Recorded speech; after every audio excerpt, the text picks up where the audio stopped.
આગની ઘટના મામલે ડીસીપીનું નિવેદન છે। ઝોન 2ના અભય સોનીનું મોટું નિવેદન છે। જવાહરનગર પોલીસ સ્ટેશનમાં ગુનો નોંધ્યો છે। અકસ્માતે મોતનો ગુનો દાખલ કર્યો છે। પોલીસે તપાસ માટે એફએસએલની ટીમની મદદ લીધી છે। ટેન્કમાંથી સેમ્પલ લેતા સ્પાર્ક થતાં આગ ભભૂકી ઉઠી। ટેન્ક નંબર 6869માં લાગી હતી આગ। રાત્રે 2 વાગે આગને કાબૂમાં લેવામાં આવી હતી।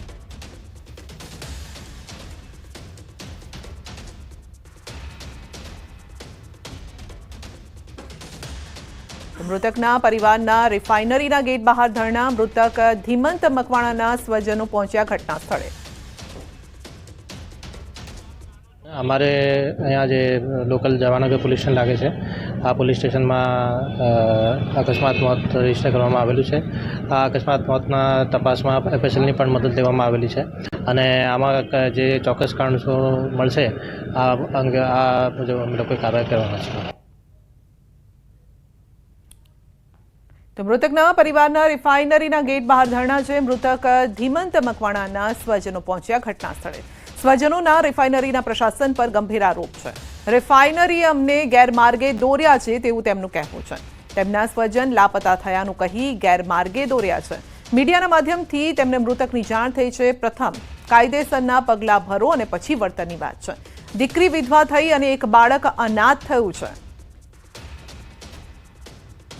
રિફાઇનરીમાં આગ લાગવાની ઘટના બની ત્યારે પરિવારજનો આક્ષેપ કરી રહ્યા છે કે ઘરના મોભી ગુમાવ્યા છતાં જે આઈઓસીએલ તંત્ર છે તેમના તરફથી જે પરિવાર જે છે તેને જાણ સુદ્ધા કરવામાં નથી આવી, જેના કારણે જે પરિવારના સભ્યો છે તેઓની અંદર ભારે નારાજગી છે તે જોવા મળી રહી છે। જોઈ શકાય છે કે રિફાઇનરીનો જે ગેટ છે તેની બહાર બેસીને જે પરિવારના સભ્યો છે તેઓ પોતાની નારાજગી જે છે તે વ્યક્ત કરી રહ્યા છે અને પરિવારના કેટલાક સભ્યો છે તેમની સાથે વાતચીત કરીશું, જાણવાનો પ્રયત્ન કરીશું કે આખરે તેમને આખી ઘટનાની જાણ જે છે તે કેવી રીતે થઈ। મોટાભાઈ, તમે શું કહેશો? પરિવાર કહી રહ્યું છે કે રિફાઇનરી તરફથી કોઈ પણ જાણ નથી કરવામાં આવી, ઘટના શું બની, તમને કઈ રીતે ખબર પડી કે આ પ્રકારની? અમને તો વાયા વાત મળી છે બરાબર થી, હજુ તો એમણે અમને જાણ કરી બી નથી, એટલે હવે અમે શું કરીએ? એના નાના બાળક છે બરાબર છે, એની નાની ઉંમર છે સાહેબ, હવે શું કરવાનું? એના ઘરેથી શું કરશે? બરાબર, અમારે તો ન્યાય જોઈએ છે। એના પત્નીની અંદર નોકરી માટે લઈ લે, પેલા બાળકને ભણાવવાનો ખર્ચો તમામ ઉઠાવે, જ્યાં સુધી ભણવું હોય ત્યાં સુધી, અને જે એમને વળતર થતું હોય, અત્યારે નાની ઉંમર છે બરાબર છે, 60 વર્ષે તો સરકાર છૂટા કરે છે, તો 60 વર્ષ લે કે બસ અમને યોગ્ય વળતર મળે એવી અમે અપેક્ષા રાખીએ છીએ। પરિવારે ઘરનો મોભી ગુમાવ્યો, કેટલી મોટી આફત માનો છો તમે? કેટલી મોટી આફત? બિલકુલ આવકના સ્ત્રોતો બંધ થઈ ગયા છે બરાબર છે। અત્યારે તો એમની એટલી ખતરનાક કન્ડિશન છે કે જેની કોઈ વાત કરાય એવી નથી, એટલે અમે બહુ કહેવા માંગતા નથી। બસ અમને છે ને એક જ અપેક્ષા છે કે જે અમને ન્યાય મળે। બિલકુલથી ન્યાય મળવો જોઈએ। તમે શું કહેશો? અત્યારે ગેટની બહાર બેઠા છો, માંગણી શું છે? કારણ કે ઘરનો મોભી ગુમાવી દીધો છે, આગળ બહુ મુશ્કેલી પડવાની। માંગણી એક જ છે સાહેબ, નાનું બાળક છે, કંપની એમનો ભણતરનો ખર્ચો આપે, એની પત્નીને પરમાનન્ટ જોબ આપે અને યોગ્ય વળતર આપે, બસ બીજું કાંઈ અમારે નથી જોયું। જે મૃતક છે એમનું નામ શું હતું ને તમારા શું? હેમંતકુમાર સુરેશભાઈ મકવાણા। હા। પરિવારમાં કેટલા સભ્યો છે? બાળકો? એક જ બાળક છે। પરિવારને અમારું એ જ માગણી છે કે ગઈકાલે 3 વાગ્યાનો બનાવ બન્યો ત્યારથી અત્યાર સુધી કોઈ પણ પ્રકારનો અમને રિસ્પોન્સ મળ્યો નથી। કંપનીની ગંભીર બેદરકારી છે।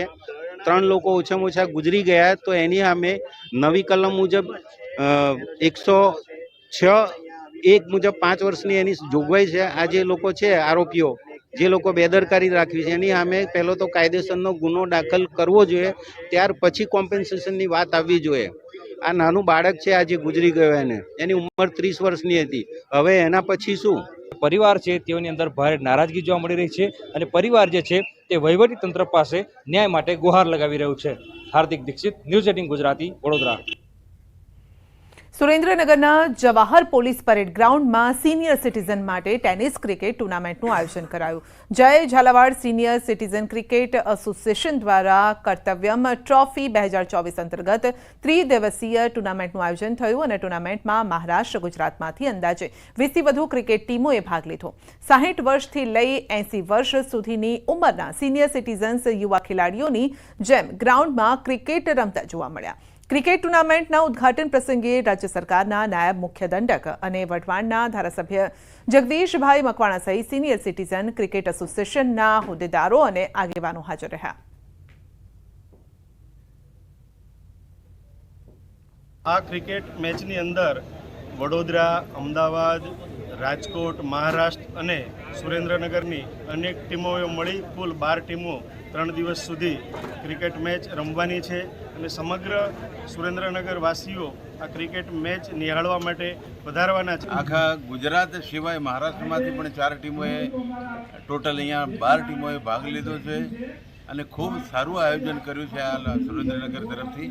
મુખ્ય હેતુ છે કે સિનિયર સિટીઝન એકલા ન પડે, એમનું શરીર સ્વાસ્થ્ય સારું રહે, એકલવાયુ જીવન જીવતા હોય એનાથી એમને સારો એવો ફાયદો. બીજું તો અમે ખેલથી આ 60 વર્ષથી ઉપરના આ તકે અમે ખેલ ભાવનાથી રમીએ છીએ અને ખૂબ આનંદ મળે છે.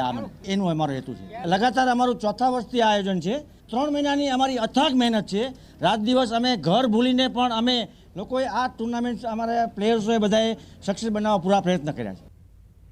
દેશમાં હેરિટેજ સિટી તરીકે ઓળખ ધરાવતા અમદાવાદની યશ કલગીમાં વધુ એક મોરપીંછ ઉમેરવા જઈ રહ્યું છે. શહેરના જાણીતા સિંધુ ભવન રોડ પર દેશનું સૌથી ઊંચું સિટી સ્ક્વેર બનવા જઈ રહ્યું છે. મનપા દ્વારા સિટી સ્ક્વેર માટે બજેટની જોગવાઈ પણ કરાઈ છે. સિંધુ ભવન રોડ પર આવેલ ઓક્સિજન પાર્કની બાજુમાં ગગનચુંબી 175 મીટર ઊંચું સિટી સ્ક્વેર બનશે. આ ઇમારતમાં 175 મીટરની ઊંચાઈએ સ્કાય ડેક અને સ્કાય વોક સહિત રેસ્ટોરન્ટ, કાફે, એરિયા, એમ્ફી થિયેટર હશે. એક દાવા મુજબ વર્ટિકલ સ્ટ્રક્ચરની દ્રષ્ટિએ આખા ભારતમાં આ પ્રકારનું બિલ્ડિંગ બીજે ક્યાંય નહીં હોય. સરકાર તરફથી ડિઝાઇન ફાઇનલની કામગીરી અને એએમસી દ્વારા 3 મહિનામાં ટેન્ડરની કામગીરી કરાશે. આ ઇમારત બનાવવા 110 કરોડથી વધુનો ખર્ચ થશે. આ બિલ્ડિંગમાં પેરિસ, ન્યૂયોર્ક, લંડન, ટોક્યો જેવા શહેરોમાં રહેલા સિટી સ્ક્વેર સેન્ટર જેવી અત્યાધુનિક સુવિધા અને સિક્યુરિટી ફીચર્સ હશે. સરકાર તરફથી પ્રિલિમિનરી ડિઝાઇન ફાઇનલ કરી દેવાય છે. સોઇલ ટેસ્ટિંગ બાદ આગળની કામગીરી હાથ ધરાશે.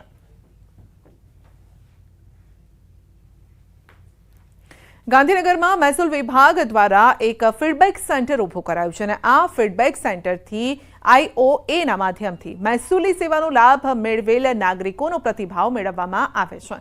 ફીડબેક સેન્ટરમાં 6 લોકોની ટીમ સંચાલન કરી રહી છે અને જેમાં બિનખેતીની અરજી, હયાતીમાં હક દાખલ, વારસાઈ અને ખેડૂત પ્રમાણપત્ર સહિતની 36 સેવાઓ લાભાર્થીઓને અપાય છે.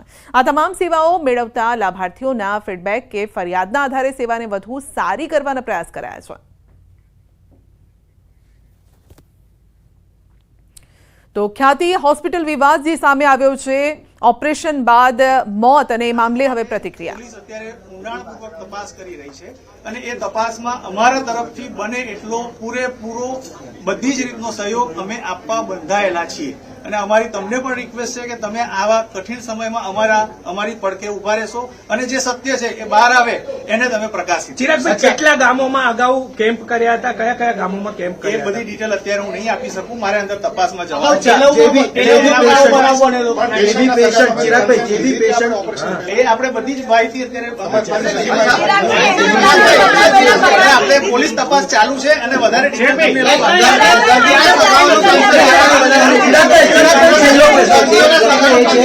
જેટલા પેશન્ટ એડમિટ હતા એમનું અપ્રુવલ કેટલી વારમાં મળી ગયું તમને, અને પ્રોસેસમાં તમે કન્સેન્ટ ફોર્મની જે વાત આવે છે એ સિગ્નેચરની વાત એ કેમ નથી થઈ એવું આક્ષેપ મારી પાસે નથી. ટેકનિકલ આટલી ડિટેલ મારી પાસે નથી. પોલીસ પણ એ તપાસ કરી રહી છે અને એ તમને એમના બાઇટ્સમાં આગળથી. બીજી એક વાત એવી હોય છે કે એક જ સાથે આટલા એક જ ગામના વ્યક્તિઓની એક જ પ્રકારની સર્જરી ન થઈ શકે એવું એક.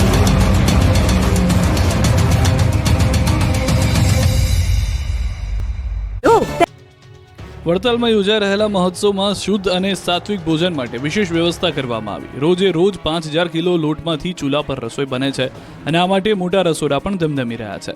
મોટા તપેલામાં દાળ અને ભાત તૈયાર કરવામાં આવે છે. આ ઉપરાંત દરરોજ 10,000 કિલો દાળ તૈયાર કરવામાં આવે છે. દ્રશ્યમાં જોઈ શકાય છે કે હજારો ભક્તો માટે રસોઈ તૈયાર કરવામાં આવી રહી છે. 1200થી વધુ મહિલાઓ અલગ અલગ શિફ્ટમાં ભોજન પ્રસાદની તૈયારીઓમાં લાગી છે. 3 જગ્યાએ અલગ અલગ ભોજનની વ્યવસ્થામાં રોજ 3.5 લાખથી વધુ ભક્તો પ્રસાદનો લાભ લઈ રહ્યા છે. વૃદ્ધો, VVIP માટે અલગ અલગ વ્યવસ્થા કરવામાં આવી છે. વિશ્વ પ્રસિદ્ધ વડતાલ ધામમાં દ્વિશતાબ્દી મહોત્સવની ઉજવણી કરવામાં આવી રહી છે, ત્યારે 10,000 જેટલા હરિભક્તો હાલ વડતાલ આવી પહોંચ્યા હતા. આ હરિભક્તો Australia, Dubai, Hong Kong, Canada, Abu Dhabi જેવા 17 દેશમાંથી મહોત્સવમાં ભાગ લેવા માટે પહોંચ્યા. આ હરિભક્તો માટે મંદિર વ્યવસ્થાપન ટ્રસ્ટ દ્વારા ઉતારાની ખાસ વ્યવસ્થા કરવામાં આવી છે. વેલકમ ડોમમાં NRI માટે રજીસ્ટ્રેશનની વ્યવસ્થા જોવા મળી. શક્તિપીઠ અંબાજીમાં ભક્તોનું ઘોડાપુર ઉમટ્યું. કાર્તકી પૂનમને ગણતરીના દિવસ બાકી રહ્યા છે ત્યારે અંબાજી મંદિરમાં પદયાત્રીઓનો ધસારો વધી રહ્યો છે.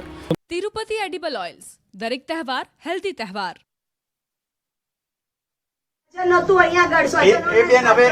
સાહેબને બધાને હું અંદર સહયોગ થોડો આપું, એમને તપાસમાં જે હશે એ આપણે એ પ્રમાણે તમને જણાવશું. આટલા પેશન્ટ ક્રિટિકલ કન્ડિશનમાં હોય તો એમની પણ ક્રિટિકલ કન્ડિશન કોઈની બેન છે જ નહીં.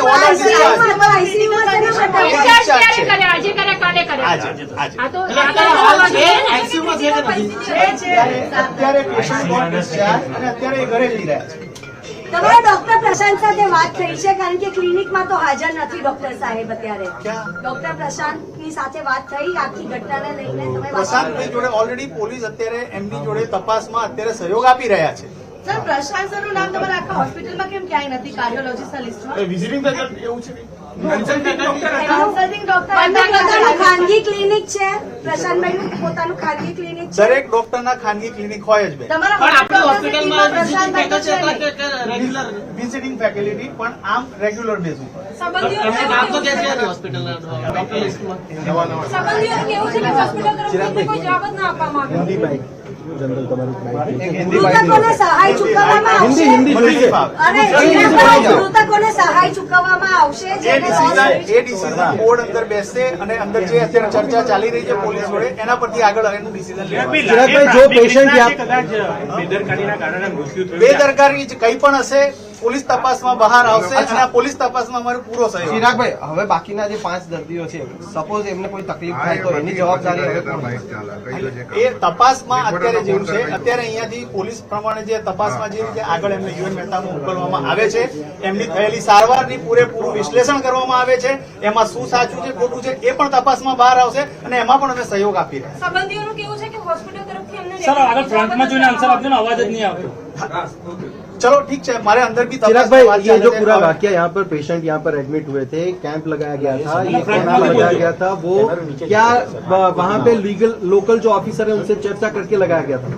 जनरली ત્યાં આગળ કોઈ લીગલ ઓફિસર હિન્દી ખરેખર નહીં ફાવે. અમારો પ્રોબ્લેમ અત્યારે કેમ્પમાં કેટલાક લોકો દાખલ થયેલા છે, તો એમની સારવાર અહીંયા થશે કે બીજે થશે? સારવાર પતી ગઈ છે બેન. યુએન મહેતામાં કોણ જશે? ખાલી તપાસ માટે જઈ રહ્યા છે કે જે સારવાર થઈ છે સાચી છે કે ખોટી છે. અમે એમાં સહયોગ આપી રહ્યા છીએ પૂરેપૂરો. Thank you. આભાર.